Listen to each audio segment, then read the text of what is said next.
가계부채에 대한 위험성은요, 그동안 많은 경제기관들도 그렇고요, 경제 전문가들도 그렇고요, 부채 폭발의 위험성이 있다, 이렇게 아주 지속적으로 제기되어 왔습니다. 그런데 기업 부채에 대한 폭발, 처음으로 말입니다. IMF, 그러니까 국제통화기금이 경고하고 나섰습니다. 처음입니다. 기업 부채에 대해서 이게 시장에 충격을 줄 거다, 아니면 기업 부채 때문에 위기가 올 거다, 이렇게 이야기한 것은 진짜 처음입니다. 그럼 왜 지금 IMF, 그러니까 국제통화기금은요, 대한민국에게 섬뜩한 경고를 하느냐. 기업 부채가 심각하다고 말입니다. 일단 이겁니다. 전년 대비해서 기업 부채 비율이 굉장히 빨리 늘어난다는 사실이에요. 실질적으로 보면요, 2021년 말 대비 2022년 말에 기업 부채는 9.96%가 늘어났습니다. 10%가 늘어난 거죠. 이 수치는요, 다른 나라들 수치하고 굉장히 다릅니다. 우리나라 수치가 굉장히 빠른 속도로 올라가고 있습니다.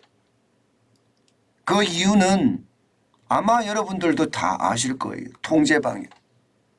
이게 2020년 코로나19가 터지면서 대한민국의 방역의 체계는요, 통제 방역이었습니다. 장사도 못하게 만들고요, 모이지도 못하게 만들고, 이게 핵심 방역 대책이었습니다. 그러다 보니까 경제가 진짜 많이 무너진 거예요. 자영업자들도 마찬가지. 장사 시간을 제한하니까 매출은 안 뜨고 버는 거는 적고 결국 빚으로 살아야 되잖아요. 이게 중소기업은 똑같습니다. 중견기업도 마찬가지입니다. 대기업도 마찬가지입니다. 통제 방역을 하니까 소비를 하고 싶어도 국민들이 나가지를 못해요. 친구를 만날 수도 없었고요. 그 와중에 기업들은요, 그야말로 부채를 져가면서 어떻게 하든 버텨왔던 겁니다.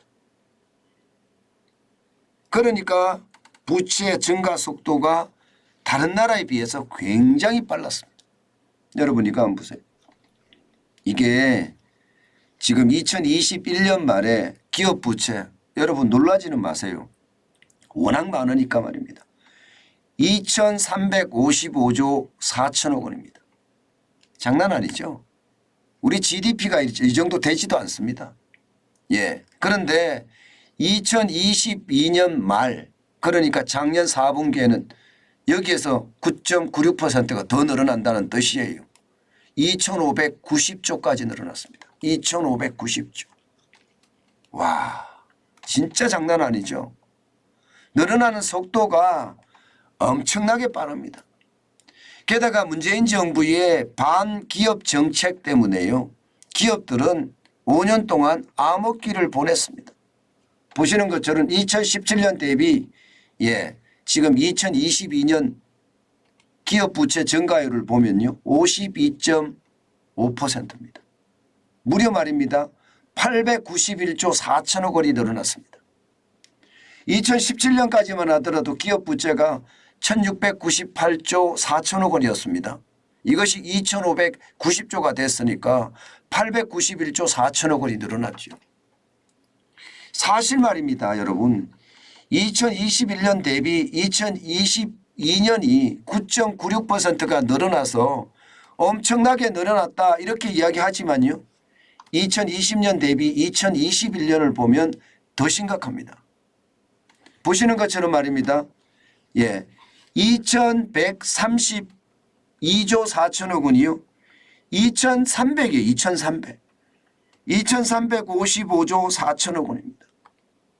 장난이 아니잖아요. 진짜 많이 늘어났잖아요. 그죠?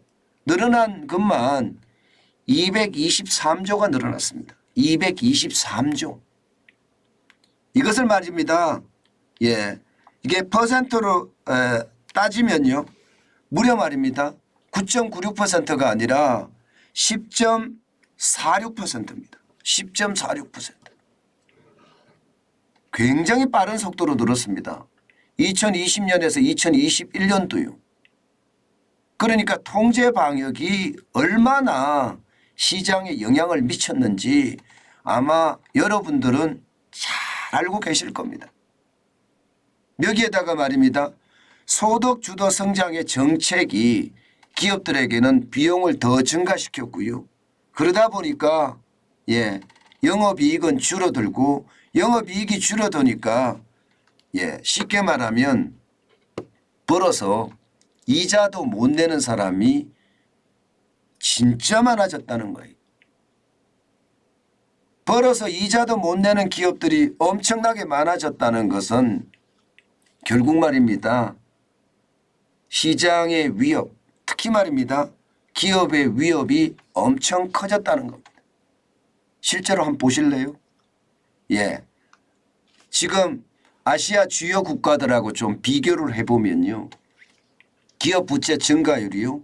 장난 아닙니다. 지금 유로존 같은 경우는 실제로 108.3%에서 102.4%로 줄어들었습니다. 미국도 말입니다. 80.1%에서 78.3%로 줄어들었어요.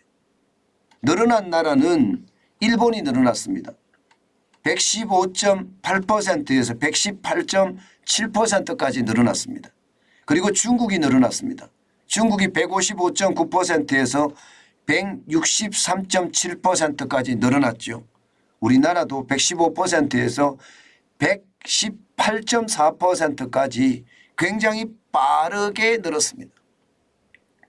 자, 이 와중에 말입니다. 펀더멘탈이 약해지면 어떻게 될까요?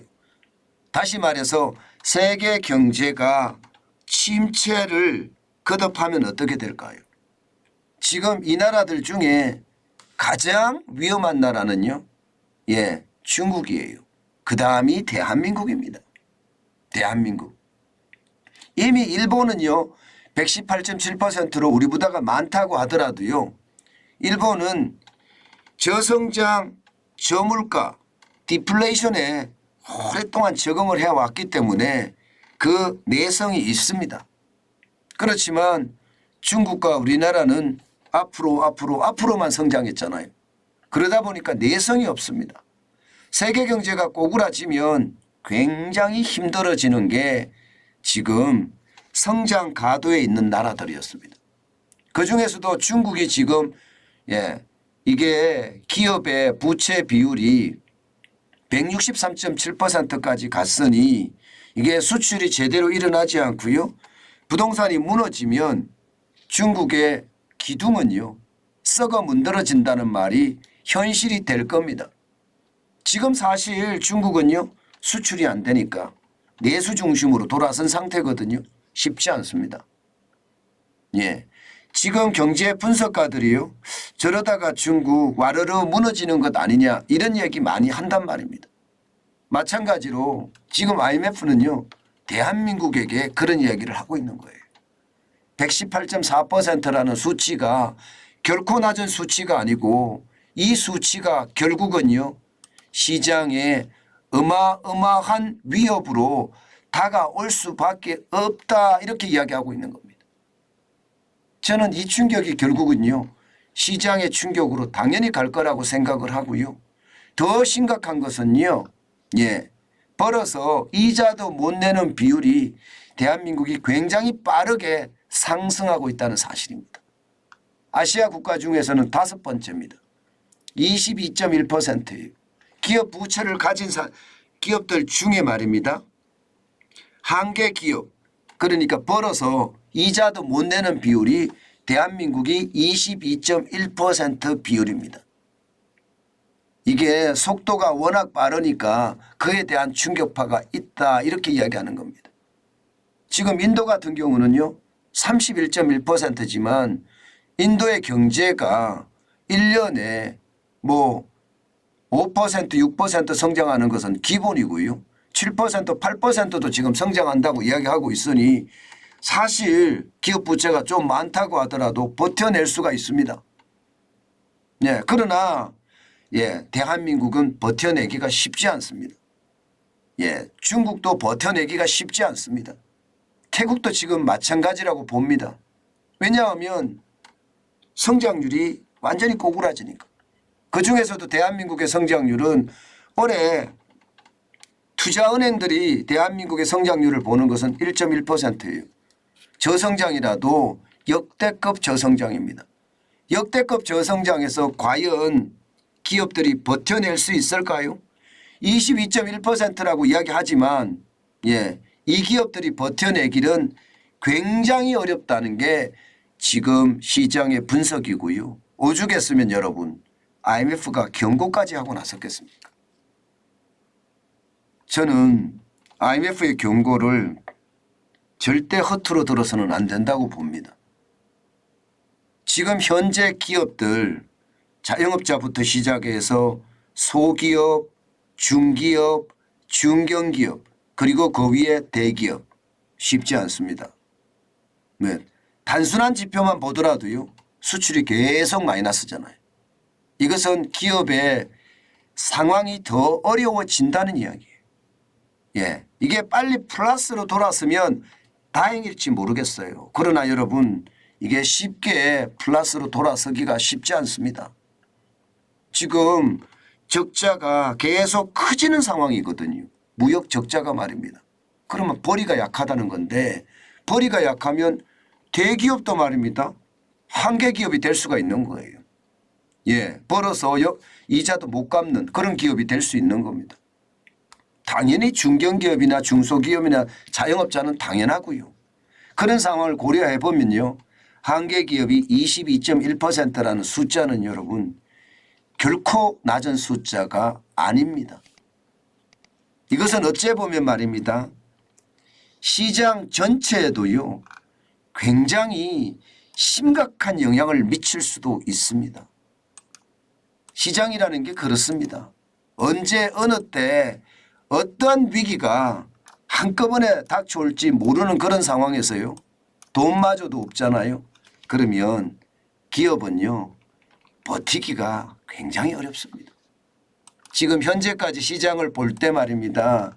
시장 전체의 어떤 위협이라고 이야기하는 것은요. 커지고 있는 거예요.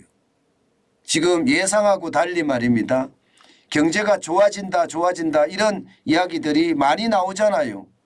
그런데 여러분에게 제가 계속 말씀드리는 것 중에 아니 뭐 지표가 변화가 없는데 무슨 경제가 좋아져. 제가 그 이야기 계속하고 있잖아요. 그죠? 지표가 변화가 있어야지 좋아지는 어떤 모양새가 있을 텐데 지표의 변화가 없습니다. 그런 상황을 가려보면 지금 현재까지는요. 경제 자체가 어려워지고요. 그중에서도 기업이 이게 가게가 어려워진다 이런 이야기 부채 폭발한다는 이런 얘기가 많았는데 이제는요. 기업마저도 어려워진다 이런 이야기가 나오는 것은 어쩌면 우리가 굉장히 경계해야 될 대상이 아닐까 저는 다시 한번 생각해 봅니다. 여러분 진짜 투자는요. 조심하셔야 돼요. 요즘 같을 때 이 투자가 어디로 튈지 저도 모르겠습니다. 워낙 변화의 골이 심합니다. 하루하루가 다릅니다. 그렇기 때문에 여러분 시장 반드시 말입니다. 지독하게 지독하게라는 표현 제가 썼습니다. 지독하게 쳐다봐야 됩니다. 그래야지만이 내 재산을 안 잃는다는 뜻입니다.